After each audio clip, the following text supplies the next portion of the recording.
The fallout from President Joe Biden pardoning his son Hunter for crimes that he may not even have been charged with over the past 10 years continues. And the incoming administration laying out some of their pardon agenda. It is Illinois in Focus Daily. I'm Greg Bishop. Wake up with us each and every weekday morning here live with America's Talking Network. All right, let's get into this. You've got the headlines out of Washington, D.C. After Biden pardon, Trump vows to pardon many J6 protesters. Go to thecentersquare.com where you can see this headline from Casey Harper out of Washington, breaking out what ultimately is going on here.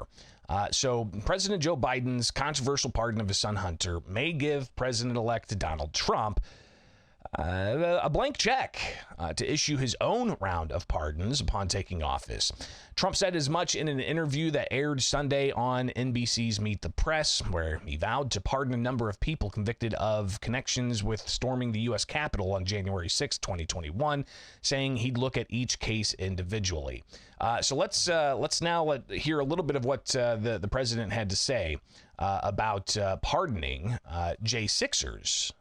Especially considering that President Biden pardoned his son Hunter. This is from NBC's Meet the Press.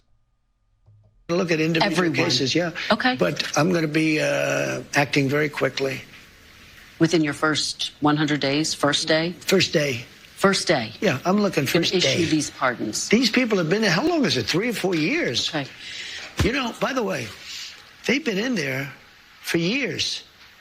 And they're in a filthy, disgusting place that shouldn't even be allowed to be open. I'm going to look at everything. We're going to look at he's going to look at everything. He's going to look at each individual case. And he said that he would do this pretty quick. But clearly, the Hunter Biden pardon, a lot of people reacting to it. Illinois U.S. Senator Dick Durbin was on CNN's State of the Union Sunday. He had this to say about the pardon of Hunter Biden by Joe Biden. Listen, Joe Biden's my friend. I've known him for over 20 years, and I'll tell you, most conversations I have with him is about his family. This is a man who loves his children and has gone through quite an ordeal, having lost a former wife and child in an automobile accident and seen the two boys, Bo and Hunter, go through serious hospital stays and try to rebuild their lives. If I have to have a bias in this area, it's a loving parent who wants to protect his child. I understand that situation, and I understand Michael Bennett's observation. He promised he wouldn't do it, and now he's doing it. But it's a labor of love as far as I'm concerned from a loving father. So I want to read something. I can tell you this. Everybody's speaking at once all of a sudden. You've got Durbin saying it's a father loving his son as to the controversial pardon of Hunter Biden. And he was also asked about the hypocrisy of it, with Democrats saying that if Trump was to pardon his family, again, this was multiple years ago, it would be a huge disservice and it could be criminal and so on. But yeah, obviously Trump never pardoned any of his family. Then you get Joe Biden saying he's not going to pardon his son. He's not going to pardon his son, but then he pardons his son. The incoming president, Trump, he was asked about another story that's circulating, saying that President Biden is considering preemptive pardons for people who may be the focus of investigations and criminal prosecutions by the incoming Trump Department of Justice. Here's Trump talking about how he believes, in particular, people who were part of the January 6th Select Committee, he says that they did some wrong things. Called Republican. I think she hurt the Democrats terribly. When I saw that Kamala put Cheney out on the campaign trail, I said, that's the end of Kamala. I really did. I thought it was a terrible move, especially if you're a Democrat. But Cheney did something that's inexcusable, along with Thompson and the people on the Unselect Committee of political thugs and, creeps. So the Unselect Committee went through a year and a half of testimony. Wait. They deleted and destroyed all evidence of that they found. You know why? Because Nancy Pelosi was guilty. Nancy Pelosi turned down 10,000 troops. You wouldn't have had a J6 because other people were guilty. the people that said that I attacked 2 Secret Service agents in a car. I grabbed one around the neck. I was then rebuffed, and I grabbed the other one. These are 2 of the toughest men anywhere on the planet. They happen to be slightly younger than me, maybe, you know, just a little bit. Let me just tell you. They testified. They said it was total.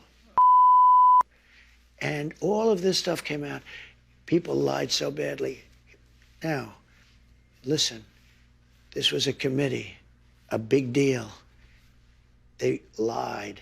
And what did they do? They deleted and destroyed a whole 1.5 years worth of testimony. Do you know that I think those people committed a major crime. Sir? And Cheney was behind it. Well, and so was Benny Thompson and everybody on that committee. For what they did, honestly, they should go to jail. So you think Liz Cheney should go to jail?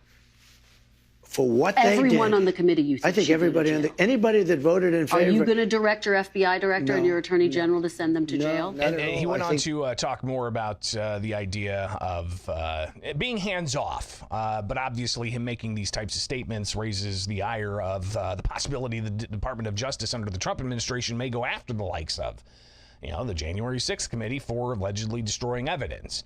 And it's not just Liz Cheney and Benny Thompson. You've also got former Illinois Republican U.S. Representative Adam Kinzinger that was on that committee.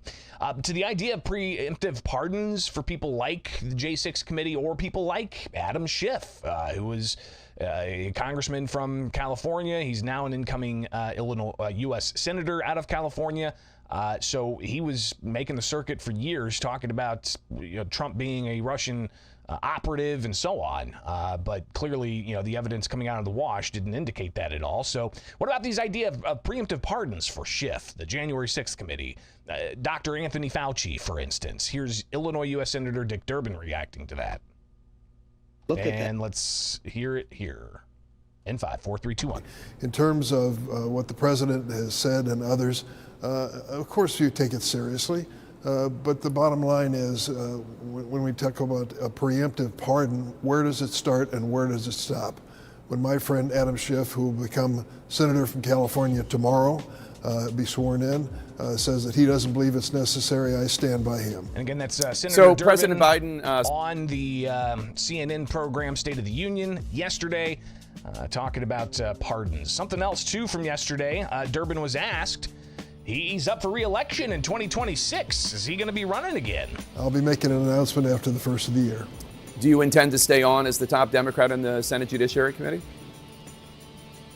Well, my colleagues in Democratic caucus made that decision last week, and I'm honored that they still asked me to serve as whip. So we'll find out from Durbin if he's going to run in 2026 at the new year. We'll be watching that. Can't believe we're already discussing another election, but it's coming.